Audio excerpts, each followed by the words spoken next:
अपनी जिंदगी को उठाकर देखता हूं तो एक बात तो समझ में आ जाता है कि हो सकता है कि शायद पहले से नसीब लिखा होगा, क्योंकि लाख प्रयास के बाद भी जीवन में अगर आपको सफलता नहीं मिल रही तो ये मान के चलिए कि शायद प्रारब्ध के कारण ही नहीं मिल रहा है। नसीब में सब कुछ पहले से लिख दिया गया है। कभी कभी मन में सवाल आता है, आज भी मन में ये सवाल आता है कि क्या हमारा नसीब पहले से लिखा हुआ या हम अपने कर्म से बनाते हैं। मन में कई बार ऐसा लगता है कि अगर कर्म से बनाते तो कई बार लगातार कोशिश करने के बाद, मेहनत करने के बाद हम उस काम में फेल क्यों होंगे। वही कोई इंसान ऐसा था जिसने कभी उसकी तैयारी नहीं की थी, उसका सिलेक्शन कैसे हो गया, वो जिंदगी में आगे कैसे बढ़ गया, जिसे हिसाब किताब की समझ नहीं थी, जिसे अच्छे से कुछ भी समझ में नहीं आता, वो दुनिया में इतना बड़ा आदमी कैसे बन गया।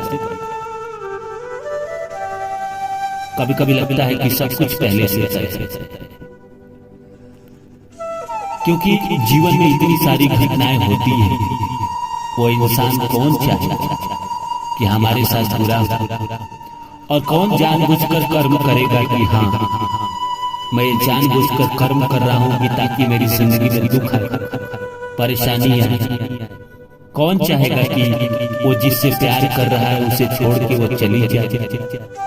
कौन चाहेगा कि मेरी शादी टूट जाए, और इसके लिए कर्म कौन करता है। सब तो अपने आप हो रहा है। हम कितना भी बचाने की कोशिश करते हैं, कहां बचा पाते। फिर लगता है कि हाँ हमारे जो बड़े बुजुर्ग थे वो एकदम सही बात कहते थे कि सब कुछ पहले से हमारी जिंदगी में जो हो रहा है कहीं ना कहीं पहले से है। भगवान कृष्ण गीता में अर्जुन को कहते हैं कि इंसान के कर्मों का फल उसके ही कर्मों के कारण मिलता है। तो अपनी जिंदगी को उठाकर मैं देखता हूं तो ऐसा तो कोई कर्म नहीं दिखता जिसके कारण जिंदगी में इतनी बड़ी सजा दी जाए। भगवान कृष्ण अर्जुन को गीता में यह भी कहते हैं कि इंसान को उसके प्रारब्ध के कर्मों के अनुसार इस जीवन में फल मिलते हैं। अब इसकी जानकारी मुझे नहीं, क्योंकि मैंने अपनी जिंदगी को जब ऑब्जर्व करके देखा तो हाँ भाई, जो चीज मिल रहा है इस जन्म के कारण नहीं मिल रहा है, पिछले जन्म के कारण मिल रहा है। मैं कभी कभी सोचता हूं कि अगर पिछले जन्म के कारण ही मिल रहा है तो कोई अंबानी अडानी के घर में क्यों पैदा होता है। मैं जहां पैदा हुआ वहां क्यों नहीं पैदा हुआ। कुछ लोग सोने का चम्मच क्यों लेकर पैदा होते हैं, और कोई बेचारा पूरी जिंदगी संघर्ष करने के लिए क्यों पैदा होता है। इसका जवाब भी भगवान कृष्ण गीता में ही देते हैं कि इंसान के पूर्व जन्मों के कर्म के अनुसार उसको इस जन्म में परिवार मिलता है, समाज मिलता है, पद मिलता है, प्रतिष्ठा मिलता है। कभी कभी ये बातें समझ में नहीं आती कि जब सब कुछ पहले से तय है तो मेरा क्या वजूद, मैं क्या कर रहा हूं, मैंने जन्म क्यों लिया। भगवान कृष्ण अर्जुन को समझाते हैं कि जो पेंडिंग कर्म है, इंसान का जो अधूरा कर्म है, इंसान उसी को पूरा करने आता है। तो क्या मेरा यही पेंडिंग कर्म था कि जिंदगी में आकर सिर्फ दुख भोगना, शादी टूट जाना, जिससे प्यार किया वो छोड़ के चली गई, नौकरी से निकाल दिया गया, पैसों की दिक्कत जीवन में हमेशा रही, शरीर कभी ठीक नहीं रहा। तो क्या यही सब कर्म भोगने के लिए मेरा जन्म हुआ, या और भी कुछ कर्म होगा, नौकरी होगा, काम होगा, कुछ बनना होगा, किसी के लिए कुछ करना होगा, या सोने के लिए बीमार हो जाओ, नौकरी से निकाल दिए जाओ, रिलेशनशिप में रिश्ता टूट जाए, प्यार में धोखा खा लो और डिप्रेशन में कमरे में सोए रहो। क्या यही पूरी जिंदगी का नियति था? इंसान को कभी कभी समझ में नहीं आता। मैं इस वीडियो में समझाऊंगा दोस्तों कि ये कैसे होता है। तो नमस्कार दोस्तों, मेरा नाम है रानू बाबू और जैसा कि आप सभी जानते हैं कि मैं आपके लिए कहानी, कविता और मोटिवेशनल वीडियो लेकर आता हूँ। इसी श्रृंखला में आज लेकर आया हूँ, क्या नसीब पहले से लिखा जा चुका है या हम खुद लिखते हैं? तो आइए इस विषय को शुरू करें। शुरू करने से पहले आप सभी से आग्रह है कि आप मेरे चैनल को सब्सक्राइब करें और जितना हो सके शेयर करें। दोस्तों, हमारी जिंदगी में जब दुख, परेशानी और हताशा और निराशा आती है, जब हम फेलियर का सामना करते हैं, तब हमारे मन में एक सवाल हमेशा आता है कि क्या सब कुछ पहले से लिखा जा चुका है? वो मुझे क्यों नहीं मिला? मेरी शादी क्यों टूट गई? वो मुझे प्यार में धोखा देकर क्यों चला गया? मैं प्रधानमंत्री क्यों नहीं बन पाया? मैं एक बड़ा एक्टर क्यों नहीं बन पाया? क्यों मैं अपनी जिंदगी एक कुत्ते की भांति जी रहा हूं, जिसको सिर्फ खाने और जीने से मतलब है? हमारी जिंदगी का मूल क्या है? हमारी जिंदगी का मूल मकसद क्या है? क्यों भेजा था इंसान बनाकर ईश्वर ने, जब सिर्फ और सिर्फ दुखी जीवन में देना था? और जब ईश्वर नसीब लिखते हैं, प्रारब्ध लिखते हैं, तो इतना बुरा मेरा ही क्यों लिखा? कई बार हमारे मन में इस तरह के सवाल आते हैं दोस्तों। लेकिन भगवान कृष्ण की बातों से मैं सहमत हूं। भगवान कृष्ण जो गीता में कहते हैं कि मैं किसी इंसान का नसीब नहीं लिखता पाया, और ये बात सच भी है। अगर प्रैक्टिकल रूप से मैं सोचूं तो दुनिया में 8 अरब की आबादी है। भगवान के पास इतना समय कहाँ होगा कि वो किताब लेकर, कॉपी लेकर, पेन लेकर वो बैठे रहे और सबका नसीब लिखता रहे?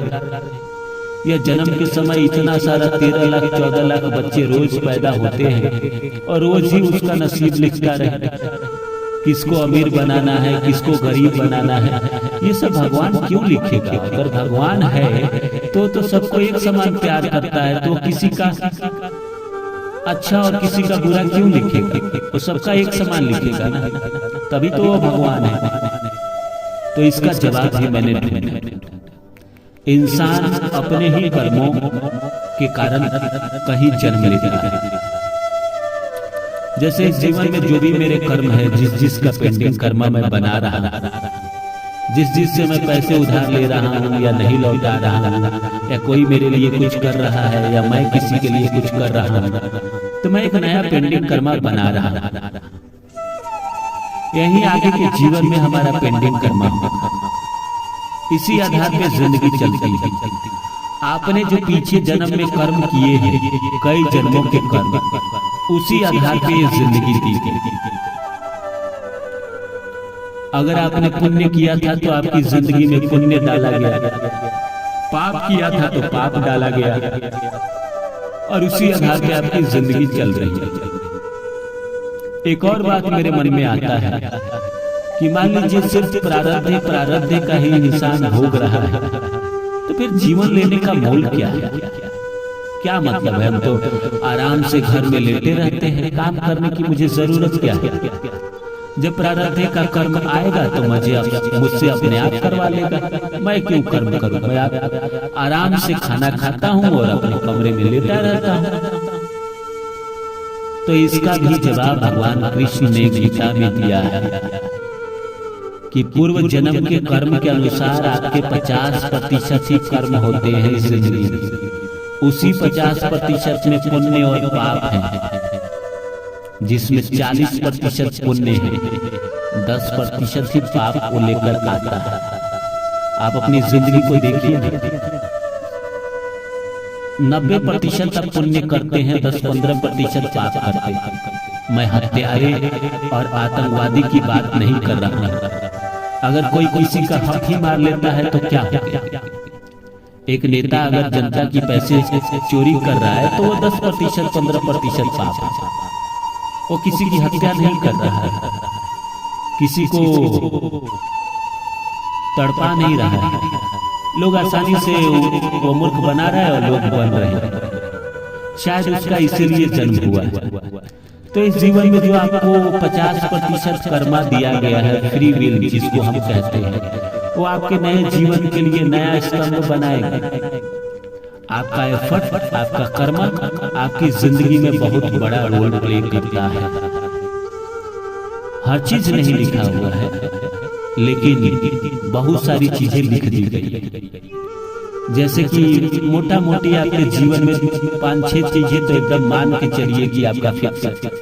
आपका जन्म फिक्स है, आपका मरण फिक्स है, आपका ऊंचे पद पे जाना फिक्स है, आप जिंदगी में कहां तक पहुंचेंगे ये फिक्स है, आप जिंदगी में कहां तक नीचे गिरेंगे ये फिक्स है, आपका सुख फिक्स है, आपका दुख फिक्स है।